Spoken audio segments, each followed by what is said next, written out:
All right. Well, it is 4:02, so I'm going to get us started, and we have a good group of you guys all joining us.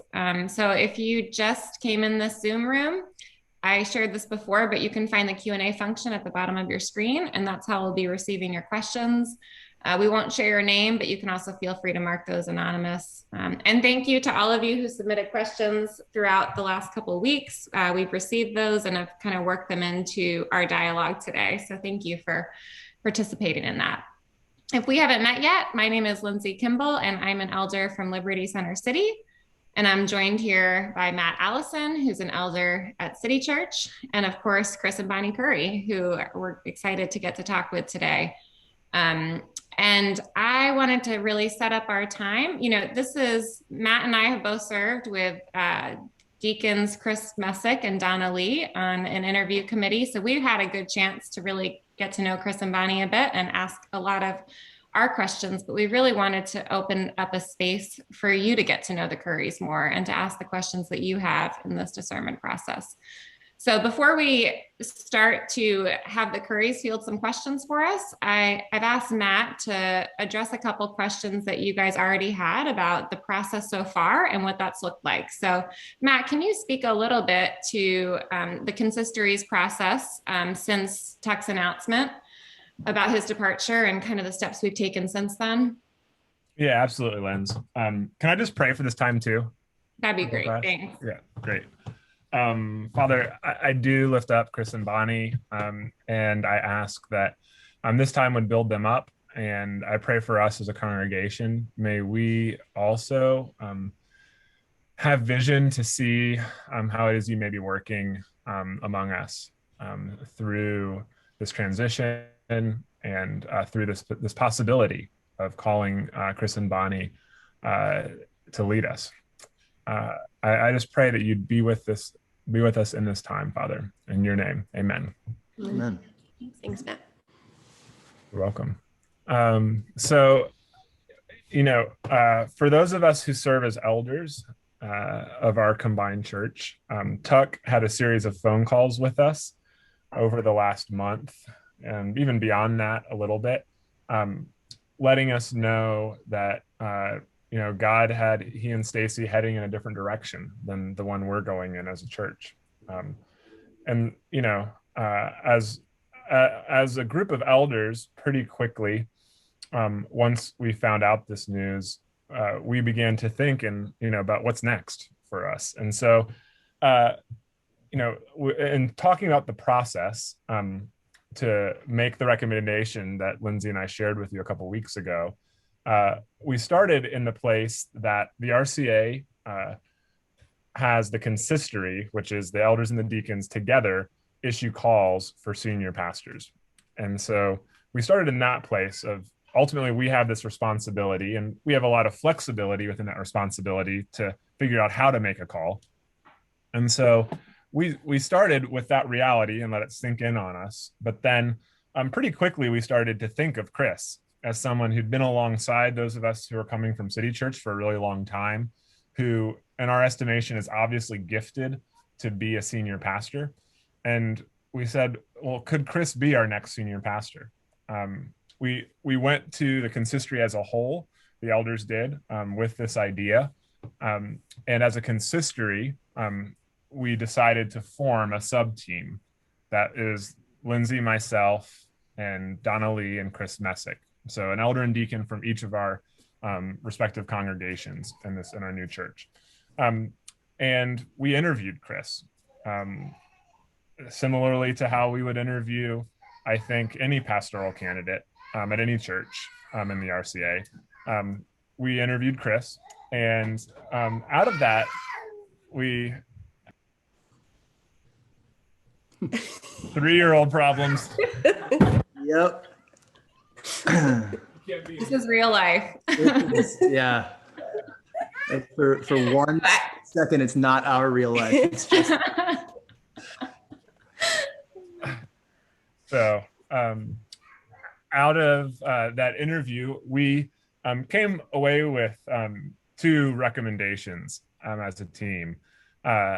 One, the 4 of us felt very clearly that Chris would be a great fit for our congregation. You know, I think his gifting is a really great fit for us. And I think, you know, in the layers of challenges that we face, you know, a merged church in the time of a pandemic, relatively recently absorbing the Woodland congregation as well. We're a very complicated church.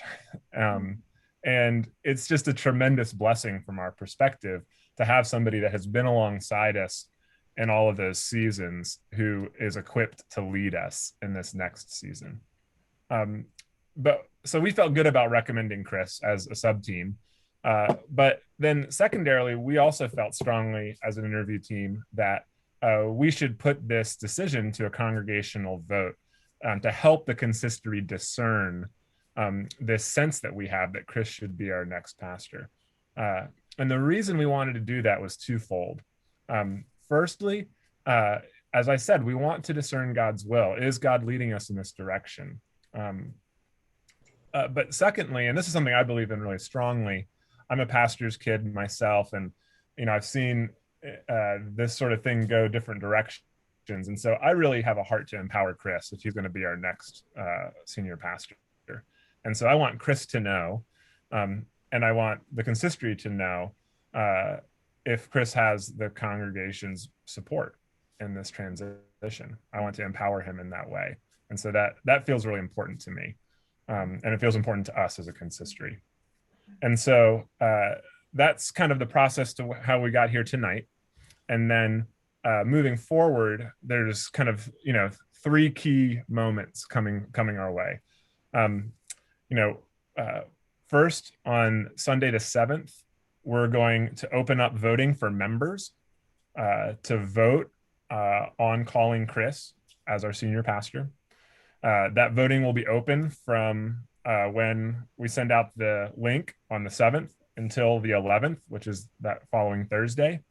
The consistory will review the congregation's vote as we make a decision in our consistory meeting on the 11th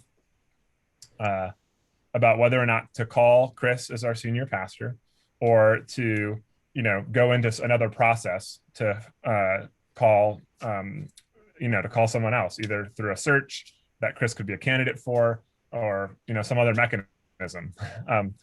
And then finally, we hope on the 14th, based on the voting process and this, you know, journey that we've been on, that we'll be able to announce a decision. And so that's kind of where we're headed, I hope. Great. Thanks for sharing that, Matt. And we'll remind you kind of the next steps at the end as well. So because of the limits of Zoom and just the way in which we're doing this, we are going to limit this conversation to an hour. So we'll end at 5. But we would welcome you to send in any questions you have at any point from now until the end, and we'll try to field as many of those as possible. And we'll start with some that we received from you in the last week or so online. So Chris and Bonnie, I'd love to start by just hearing from you guys. How's your family been experiencing this season? And in particular, the prospect of taking on this new role? You want to speak to start? Yeah. I mean, it's an interesting season, right? We've got COVID. 2 of our kids are in virtual school. So it's been challenging, but I think the idea of being able to stay in Philadelphia, as we felt the readiness in a sense for Chris to become senior pastor somewhere, has been such a blessing to have that opportunity. We didn't necessarily see it coming. So to limit a potential change, to stay in the school district that we love, in the community that we're rooted in and that we love, has really helped as we have talked a little bit with our kids about potentially what this could mean for Dad. So we're thankful for an opportunity to be able to stay, and that has really helped as we think through what the next couple months could look like. Mm-hmm. Yeah, and I think I mean, obviously we love Tuck and Stacy deeply, so we're going through our own grief process at the prospect of their departure, more than a prospect, at the the inevitable moment that will come.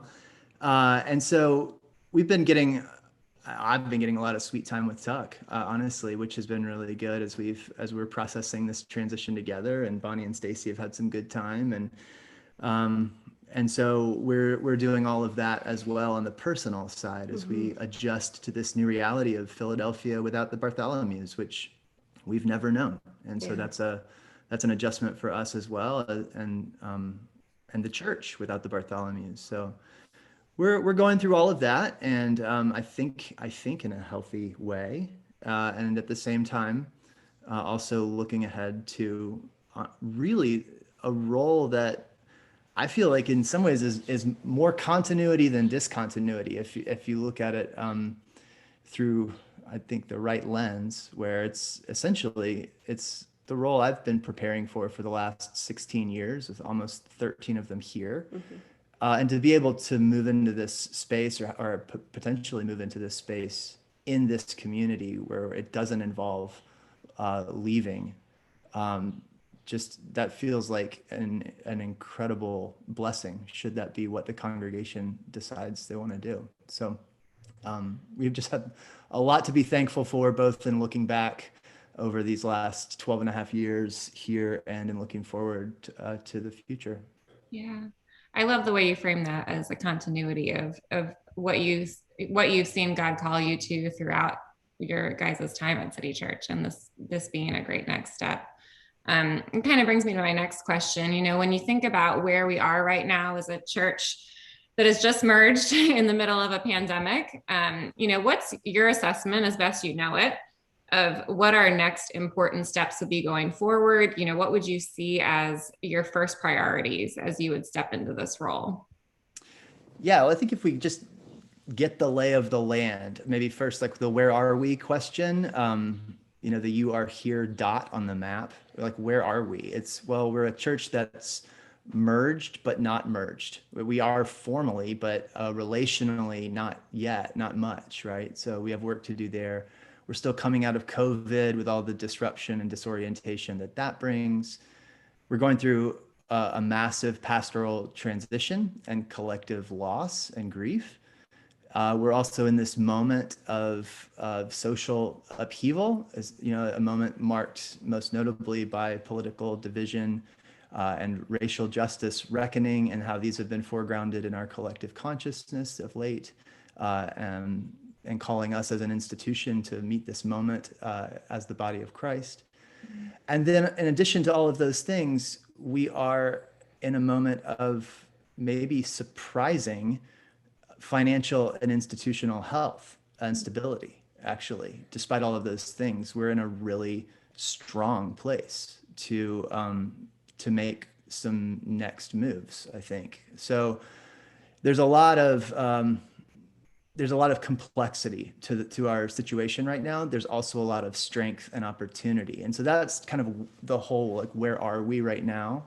That shapes how I would answer that. So what do we do next? And I think first, for me, the important thing is that we honor the moment we're in before we move full steam ahead into what's next. Honor the transitional moment that we're in. As Tuck and Stacy are leaving and moving on, and as we are also coming out of COVID, and we've been two separate churches. We went into COVID as two separate churches. We're coming out of COVID like a year later, hopefully. And now as a merged church, and all of us experience loss in one way or another around what we have now, right? There's a lot of beauty in it, but everybody has had something go away, and maybe something significant, and maybe something that would come back, maybe something that wouldn't. There's just a lot of open-endedness right now. And so I think first, before we start really talking too concretely about the future, it's important to me that we sit in the moment of transition, that we grieve well, that we celebrate well, especially the Bartholomew's legacy over these 15 plus years, send them well, merge and celebrate that moment of our churches coming together, and then really shift our focus to the future once we've properly been present in this transitional moment. And then I think once we find ourselves on the backside of that transition, I do expect the things that we will want to address first are going to be building the staff team that for the future. That's going to be a really top priority.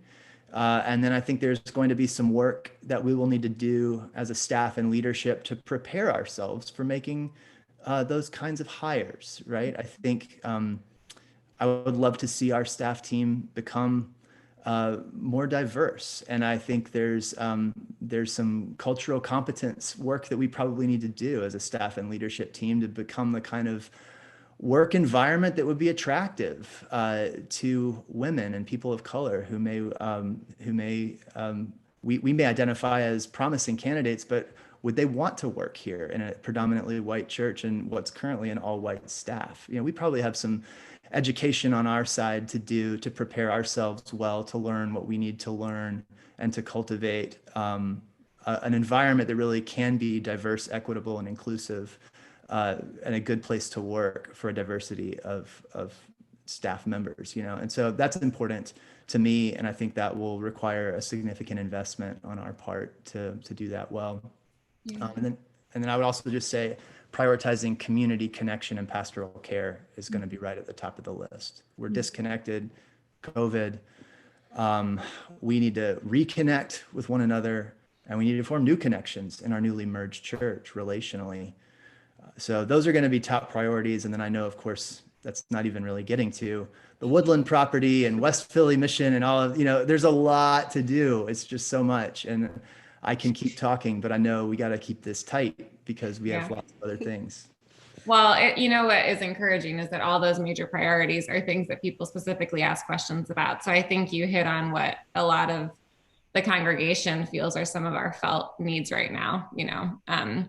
I'm interested to hear a little bit more about unique opportunities you see at this juncture in the life of our church, as we're two churches who are merged on paper, not yet maybe completely merged communally just because of the nature of the pandemic. But what kind of opportunities do you see as we come out of the COVID era as a merged church? Yeah, well, for the past couple of years, especially in the Fairmount community where we live and have focused most of our work over the last 4 or 5 years, something we've been talking about for a couple of years now is a paradigm shift for the church from institution to movement. And what does it look like to reconceptualize what the church is and how the church lives in a place that is less the working within the conceptual categories that have shaped the imagination of the church over the last several centuries, when the church has enjoyed a pretty central place societally, a place of relative privilege and influence compared to where we are now in a post-Christian society. So I think one of the opportunities I think that we have since COVID has thrown a wrecking ball through our status quo that we never would have done ourselves. We now have a lot more to work with in terms of rebuilding, exploring, and getting creative about what we do next. Because whatever we do next will be new. Even if it's the same thing we used to do, we're going to have to start doing it again.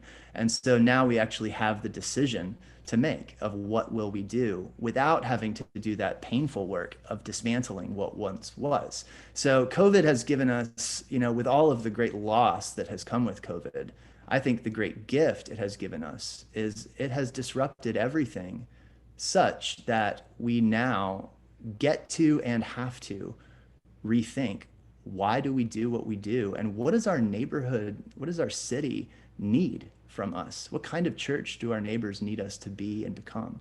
And so I think we have a tremendous opportunity to think about what it looks like to be present in the neighborhoods where we live and develop a way of belonging in neighborhood parishes. That both, we've talked about it multiple times now, of the gathered and scattered identity and vocation of the church, that we're all together gathered as one big family sometimes, and then other times we're scattered in our relative, our respective neighborhoods, in West Philly and Center City and South Philly and Fairmount and the western suburbs and even Mount Airy or whatever. We have these places where we have concentrations of people who can be thinking creatively about what it means to be the church in that place that doesn't revolve around the worship service, but revolves around belonging to a place, belonging to one another, being disciples, making disciples, and serving their neighbors. That's exciting to me in a really big way. And I think another exciting thing, and this is where with every loss comes a kind of opportunity. The flip side of the pastoral transition, right? As you say goodbye to our beloved Tuck and Stacy, we now have job opening. In fact, I think we probably have more than one, and to have more than one. I think we probably have space for two. I mean, we got to work all this out with the consistory and personnel team and everything. But it appears that we probably have a need for and the funds to hire two pastors. And I think that opportunity is unprecedented for us. And so as we think about becoming more the church we ought to be, to have the opportunity to bring in two pastors to be part of a 4-pastor team, that feels like a tremendous opportunity to begin to see some growth and renewal here in our church. Yeah, that's great. And there were a good number of questions coming in about staffing, following Tuck's departure, and whether you would foresee some hires in that area. So in terms of pastoral hires, I know you mentioned a few minutes earlier, really wanting to try to see the staff grow in terms of diversity and women and people of color. So you were able to address that a bit. If you want to speak more to that, that's great. We also had a question about, with Tuck and Stacy departing, would you have any plans to try to prioritize having a pastor who's going to live in the West Philly area? Yes. Great. I would want, I mean, again, these are, these wouldn't be decisions I'd be making solo, right? We'd be making these with the consistory and those teams that are, especially the personnel team, that's going to be a new structure for our church that we can talk about another time. But yes, I think absolutely prioritizing someone who can live in West Philly and to be an anchor in that community is really important, as are prioritizing candidates who are women or people of color, or people of color. Mm-hmm. Great. What kind of help or partnership do you envision having the staff, the pastors seek from lay leaders and the consistory in this next season of ministry for our church? Another question that's similar that can kind of fold into that is, how do you plan to encourage our congregation to use their gifts to be part of the body so that we can grow as a mature church?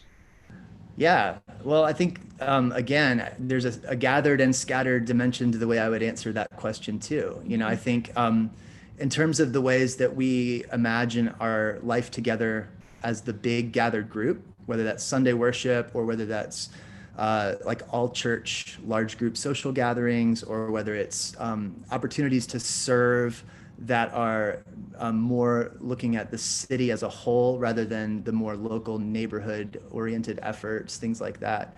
I think there are opportunities certainly to involve people as volunteers. I think elders and deacons are seriously involved in care and mission and mobilizing people.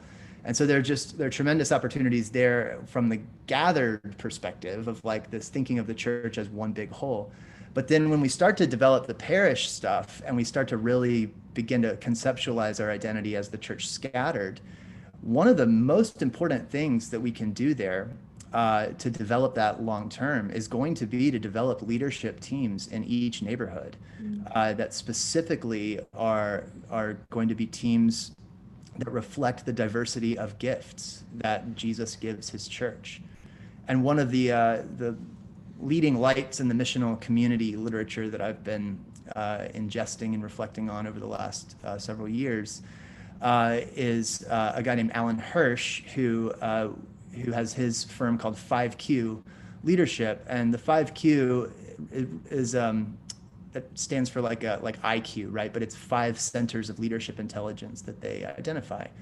the apostle, the prophet, the evangelist, the shepherd, and the teacher, which all come from that passage in Ephesians 4, where the apostle Paul is talking about how the ascended Christ has given his spirit to the church and given gifts to the church to equip the saints for the work of ministry. And it's as all the saints are taking up the work and the body is doing what the body does, and we are speaking the truth in love, that we grow up in fullness and in maturity into Christ, who is our head. And so what they key in on, what this firm keys in on, are those 5 leadership intelligences: the apostolic that creates the space, the prophetic that never lets the group get comfortable with the status quo, but always keeps the needs of the poor in mind. You've got the evangelist that is effortlessly, friends with those who are outside the church community and always the bridge builder.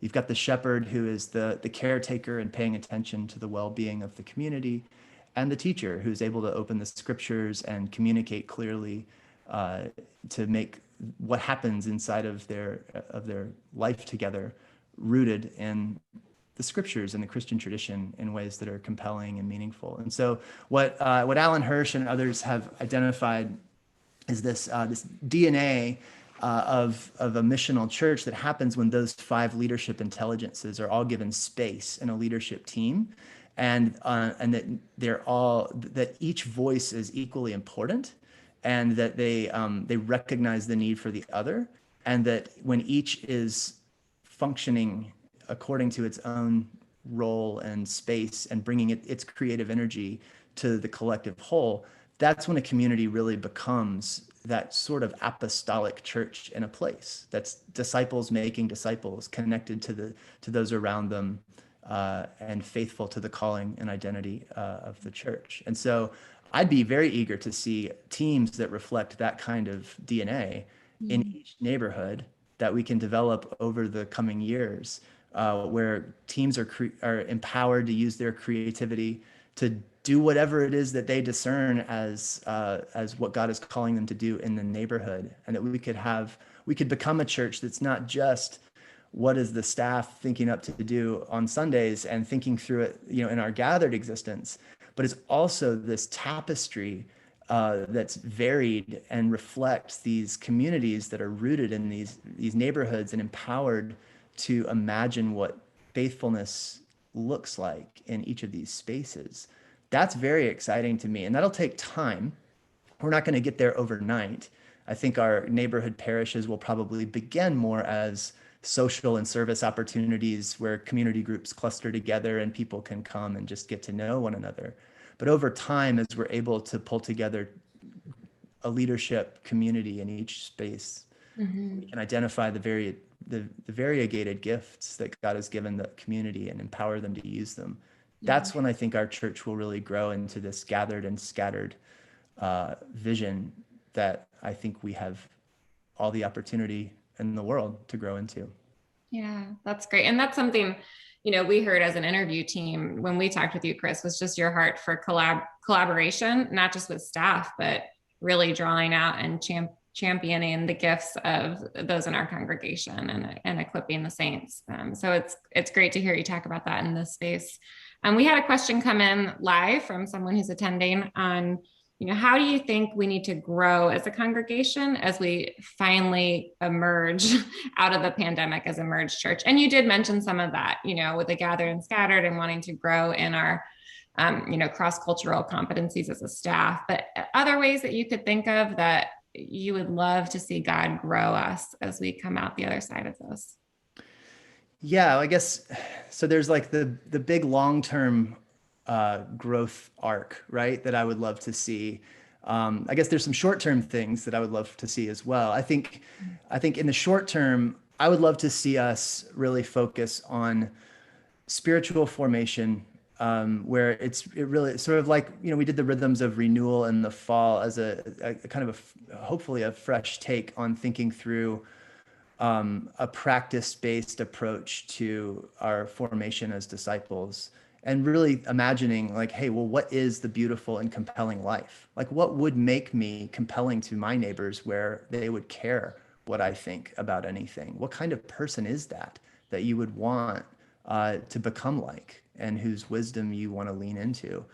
and really then developing from that a way of doing life and engaging practices where that are proven over centuries of those who've gone before us to be kinds of practices that cultivate the spiritual growth that we long to see in us, you know? And so recognizing the kinds of things God blesses to grow us up, to become more and more Christ-like and compelling in the world. And so I would love to see us focus on becoming more like Jesus as disciples, that we would become disciples who make disciples, and that this really is who we are and what we do as the body of Christ. And I think as we do that, that's going to open up opportunities to touch on really every other issue, right? That you would want to that would come up, and thinking through like, how do we need to grow as a community?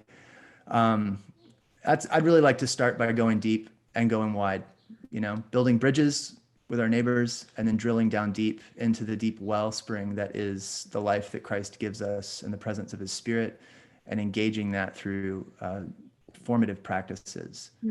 But as I think about the longer arc of like what I like to see, I think there's several things about, you know, the church of the future that I think I hope we're at least inching toward, right? Even beginning now. I think the church of the future that's going to thrive in our post-Christian 21st century Western world is going to be more multicultural than monocultural.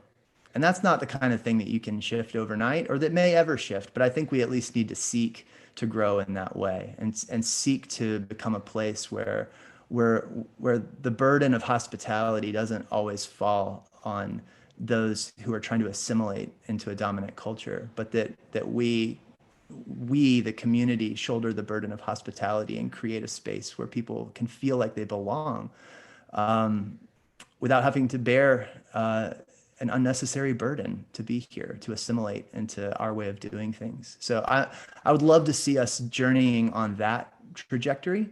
I would love to see us journeying on a trajectory toward being bridge builders, you know? And of course, I think we have been already journeying on these ways, but this is where I think we need to continue to move. And again, this is more continuity than discontinuity, right? I think these are not things I'm saying because I would be a new leader coming into a space. But we're in a new situation where we have opportunity ahead of us, I think, that is really rich. And so these are the things, as we live into the same kind of ethos and vision that has animated this church for a long time, when we start doing it in post-COVID world in 2021, I think there are some specific things that come to the forefront of what this is going to require of us. And I think that's one of the big ones, is the journey from monoculture to multiculture. Yeah. And you know, we had a couple of questions come in about, you know, as a predominantly white church, how do you want to see our merged church, you know, do better as the years go by, and reflecting our city and fighting systemic racial injustice? And you named a few of those ways. You know, if anything else comes to mind, you can feel free to share. Well, sure. I think, I like the way Jamar Tisby talks about this in his ARC model, you know, this awareness, relationships, and commitment.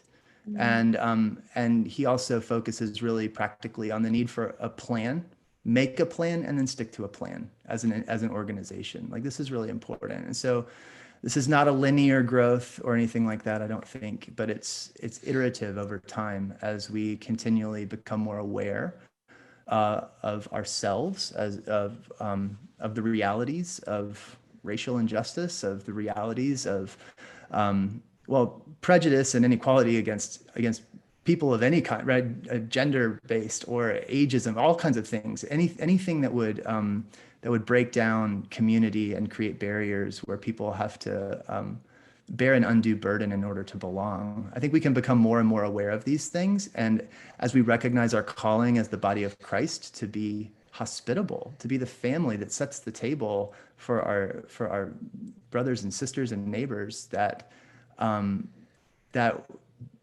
learning to make the adjustments ourselves to create space for those whom Jesus would invite to join us.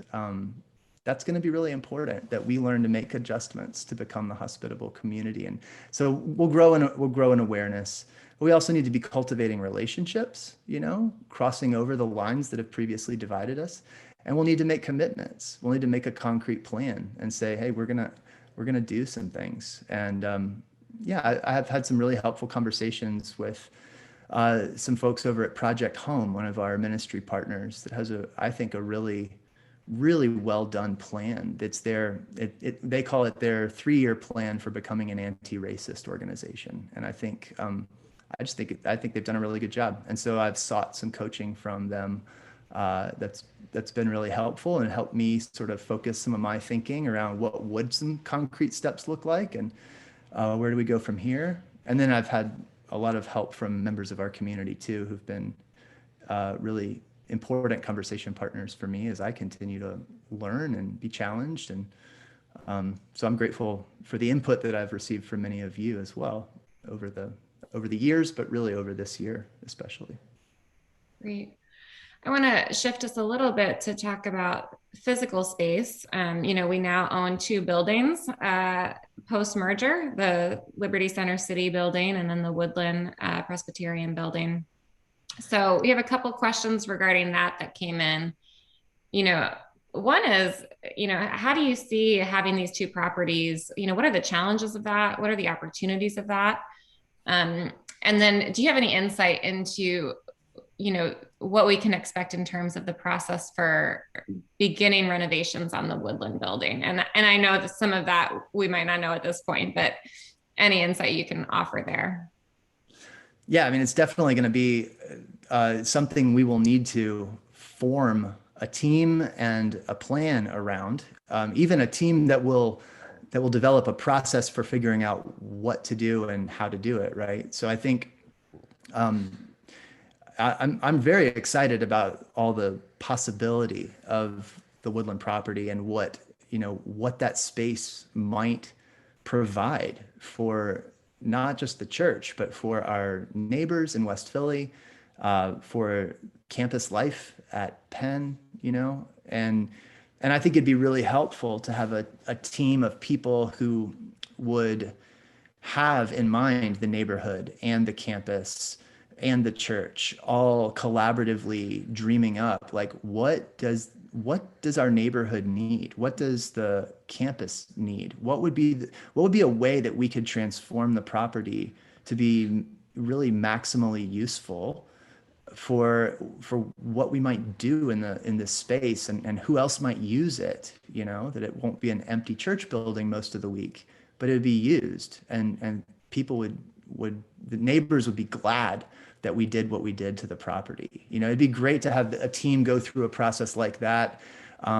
perhaps even do some design thinking around it, and come up with some prototypes for what could be, and then have the opportunity to dream and pray and discern collaboratively with especially the West Philly community, but also with the whole church as we imagine what our mission and vision might look like there, and how that property might become a significant tool for the mission that we are discerning for our church.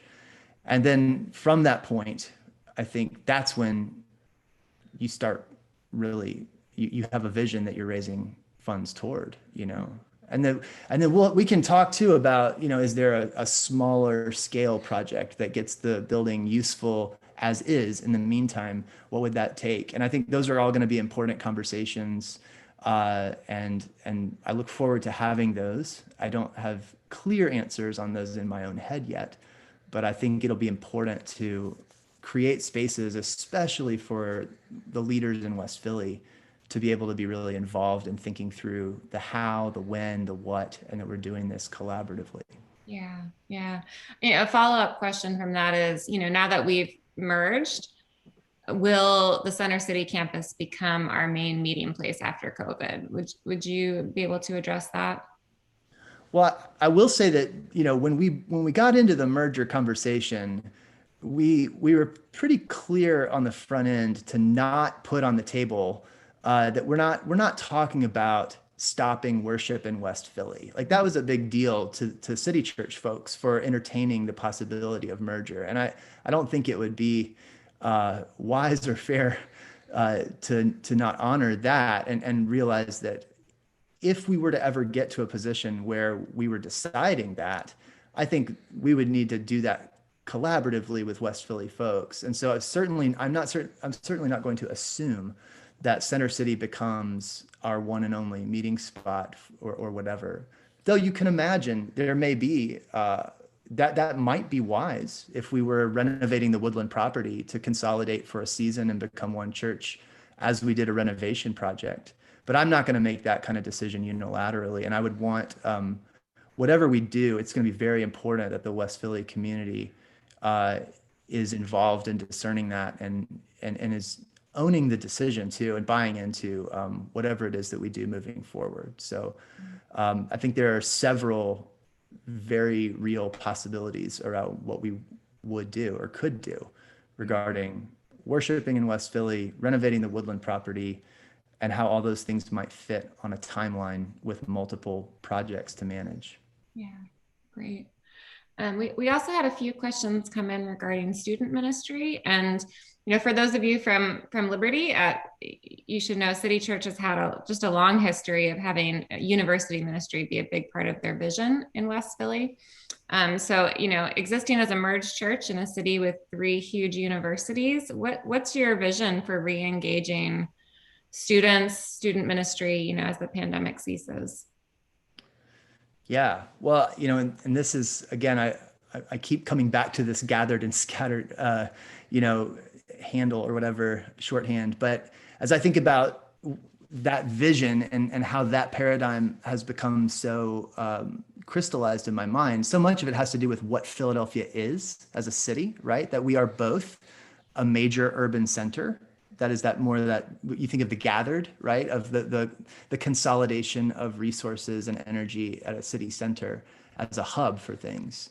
And we are this city of neighborhoods. We're this both and urban hub and city of neighborhoods, which I can imagine how a gathered and scattered church identity and mission just maps onto what Philly is so beautifully. And in the same way, when you think about what Philly is, it is very clearly a university hub. I mean, it's second only to Boston in terms of students per capita when you just think about who's here in this place. And so it definitely seems like if we're going to be a church that's engaging our calling in this particular city, that university ministry has got to be a priority for us. And then beyond that, when you start to look at where we are, and especially the West Philly community and the Woodland property and proximity to Penn and Drexel specifically, but not only those schools, it seems like university ministry really needs to be an important focus for us, and it always has been. I mean, that was really the main missional focus for Tuck and Stacy in the beginning when they came to West Philly, was to plant a church adjacent to the Penn community for the purpose of engaging the Penn community, not exclusively, but that was a top priority. So I think I would love to see us reboot university ministry and really do it well. And I think we will be in a really strong position to do that, especially as we think about what the Woodland property could be. But obviously there's a lot of open questions still there of like identifying a partner. What would that look like? But I am holding in my head, while we're in this major rebuild, which we are, I would love for us to come to some clarity around that by fall of 2022, to where we might really be in a position fall of 2022 to either launch something, have identified something that exists that we want to invest in and support, or some sort of plan by then. That's great. Thanks, Chris. And someone just submitted a question for both Bonnie and Chris, it says. As we see more and more families stay in the city, what are your initial thoughts around family ministry? You get a question. Would you like to go first? Well, to both of us. Okay. I mean, I really appreciate Ann Smith and the team of what they're doing now and the way that they've made Zoom fun. Stacy, Eunice, Kirsten, all the drop-offs, those sorts of things have been amazing. I would also love to see just as we start to be able to get back together, just doing more kid events across different schools, connecting, supporting also parents too as we navigate schools and how we do that in the city as we stay, because that's a big question. So those are first things that jumped to mind, but I've been extremely thankful for our children's ministry and their creativity during COVID. I loved it before, but also now, and hearing my kids learn about Jonah this morning, and it was fun. So I've been thankful for them. Yep. So, Yeah. Making Zoom fun is like no small feat. So way to go. All craft those bags are huge. Yeah, and they've been amazing. Terry Taylor should get a shout out for being the Zoom wizard with teaching Zoom classes. Yes. Everyone has done the skits, and it's been amazing. Yeah. But I think we do just have a lot of kids and families. And so clearly just caring for the people that God has brought to us, the people that we have and are, will necessarily involve, I think, a really intentional and thoughtful approach to children, youth, families, supporting parents, It's great. We had a pretty thoughtful question come in last week about, who will you guys look to for support and guidance as you enter this role? What will your support system look like? Tuck and Stacy. We still have their numbers. They've committed to being our people. And we know that. I think we also have some very dear friends who are also in ministry that we went to college with, that we've remained very close to, that are outside the church, that can walk with us, that we vacation with regularly, that have also committed to us. So I know Tuck has gotten together with pastors regularly for his own support. So I would like for you to do that. Yeah, no, I want to do that as well. I think, I think we're off to a good start, I think, and being pretty well fortified with both mentor and peer level friends who are in ministry or have been in ministry, are seasoned ministers and also elders in various contexts. And so we do have some really rich friendships that I already lean into and will continue to as in the future. But I also think, I do want spiritual direction to be an ongoing and an important thing. I think I've become increasingly convinced of the importance of that. And so I intend to participate in ongoing spiritual direction, not providing it, but receiving it for the long haul. So that's one kind of resource, right? Is that spiritual care. I think for pastoral and ministry leadership type stuff, just having some other seasoned leaders to look to. And of course, I'm always gonna keep calling Tuck, and I have others to call as well. Yeah. And then I think for situation specific things, I hope I always will be humble enough to lean into the people in the know, right? The people who have expertise and experience around whatever it is that we're talking about doing, to where we're making the best use of the wisdom that we have right here, or if we don't have it inside our community, that whatever resources we have access to just adjacent to our community, that we're asking good questions and seeking good counsel, always learning best practices around whatever it is that we're trying to work through as an organization on the move. Yeah. So. Great. Okay, this is a fun question that just came in for both of you, and I want to know the answer, so I'm going to ask it. And this is more to get to know you guys just as people. So we would love to hear what Chris and Bonnie are enjoying reading, watching, listening to. So just give us some quick statements about that, and then I have one more serious question I'm going to ask to end us. All right. Well, we're watching one thing together. With Yes. what's it called? Dead to Me. Dead to Me It's on a Netflix. Netflix show. We're Dead to Me. really hooked. Yeah. Like staying up way too late. Yeah. So that's what we're watching. Love it. It's the only thing we're watching. I'm not watching. I'm not watching anything else at the moment at all. And if you're watching anything else, it's not with me. So that's our one No, show. I'm not. Reading. Reading, I just finished The Mountains Sing. I'm blanking on the name of the author, but it's a historical fiction novel about the Vietnam War from the side of a North Vietnamese family. And it was quite intense, but so good and just a very mind shift. I studied history in college, but I hadn't studied that side of it and just the impact that it was for those people. So I just finished that book. I would highly recommend it. Great. And top song on the Currie family playlist. Oh man. Song. So Star Wars theme? yeah, probably in the Curry family playlist, the Star Wars theme would be it because we're not the ones pushing play. I really love. There's a video my friend sent me of the Lone Bellow with the Blind Boys of Alabama, I believe, is doing this this version of a song that's called "Watch Over Us," and so that song, that's been my jam of late, actually. I also just got a banjo for my 40th birthday, and so I am practicing three-finger bluegrass style banjo in my downtime. It's great. I love that tidbit.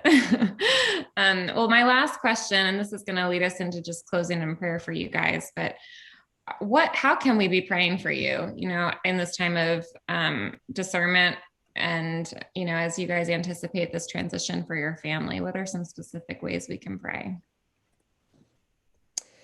I would ask for prayer for us as parents, that we recognize just all the changes that are coming. Like, we want to re-enter into people's houses. We want to go back into the school building. We want all these things, but it is a change.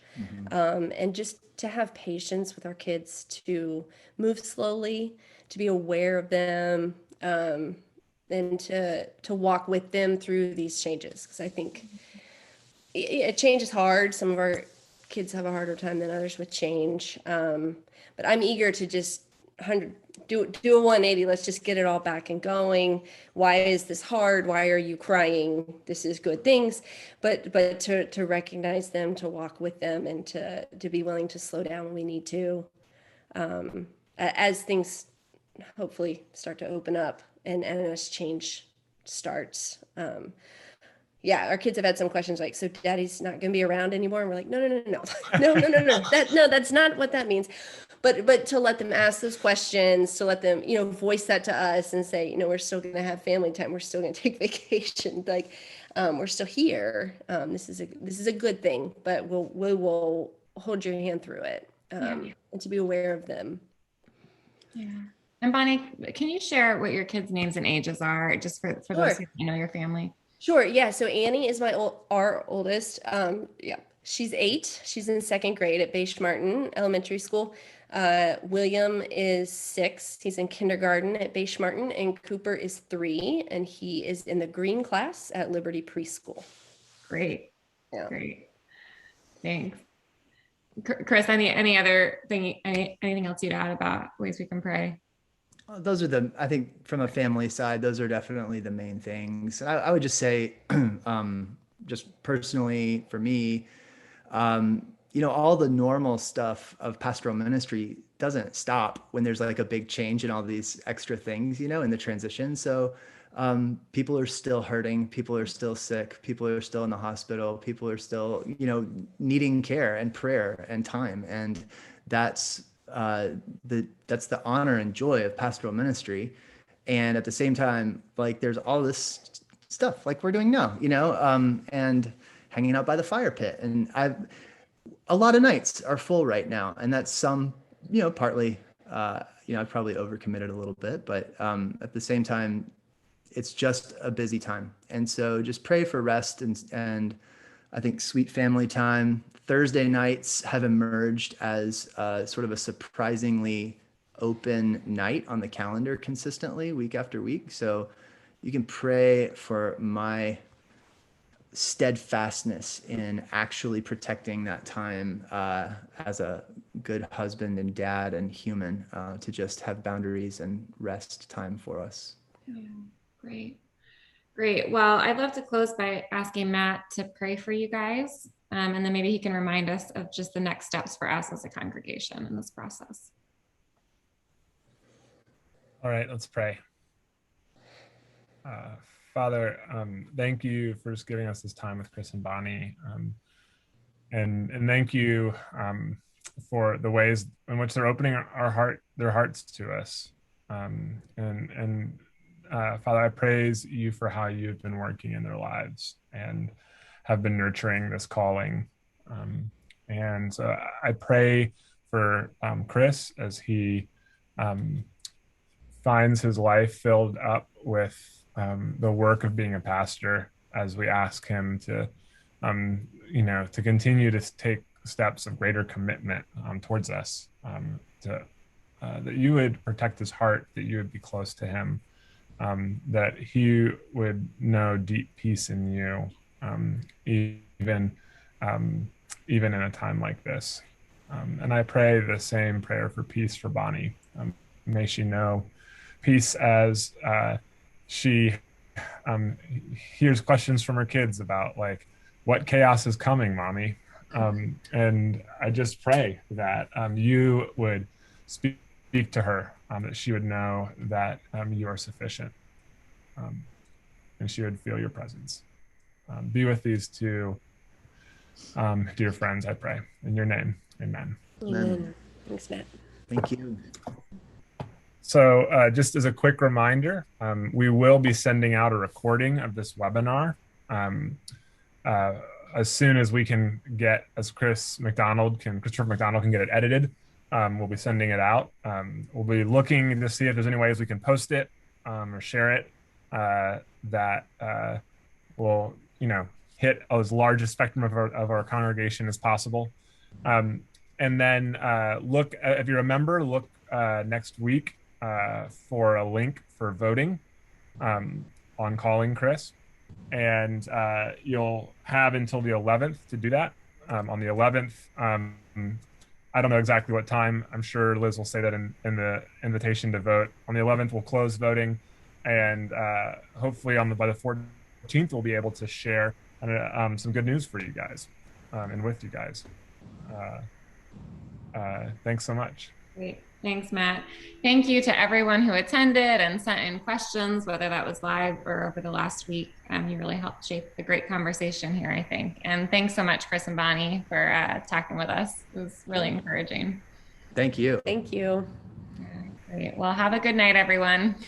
Bye-bye. Bye. Bye.